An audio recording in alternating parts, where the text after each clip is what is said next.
Bonjour à tous. Frayeur en Côte d'Or hier soir. Un important incendie s'est déclaré entre Dijon et Longwy ce samedi. Près de 200 mètres carrés de détritus se sont embrasés, provoquant d'épaisses colonnes de fumée. Au total, 13 sapeurs-pompiers étaient mobilisés. L'origine des flammes reste pour l'heure inconnue.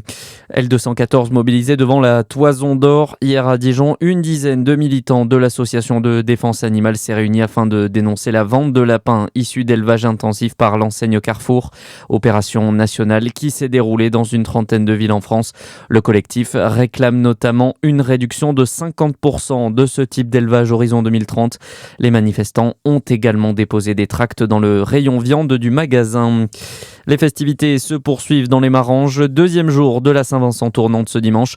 Ouverture des caveaux à 10h ce matin et jusqu'à 17h ce soir. Il y en a 15 au total. À noter que la prochaine édition a d'ores et déjà été annoncée. Elle se tiendra à Volnay les 30 et 31 janvier 2027. Dans le reste de l'actualité, le principal suspect de l'assassinat à Nice interpellé. L'auteur présumé des tirs a été arrêté hier soir, 3 jours après la mort de cette jeune mère de famille tuée par balle dans sa voiture à côté de son bébé. La piste intrafamiliale est toujours privilégiée. Une information judiciaire pour meurtre avec préméditation avait été ouverte.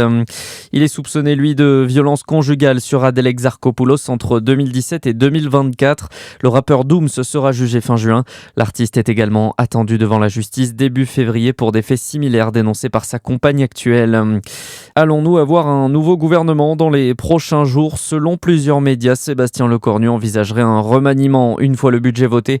Tout dépendra également des élections municipales car plusieurs ministres ont décidé de se présenter à ce scrutin. L'adoption définitive de la loi de finances est attendue pour mi-février. Et puis un mot de handball, week-end de Coupe d'Europe pour les Dijonnaises. La JDA reçoit cet après-midi les Polonaises de Lubin pour les phases de poule. Coup d'envoi à 14h. Bonne journée sur Fréquence Plus.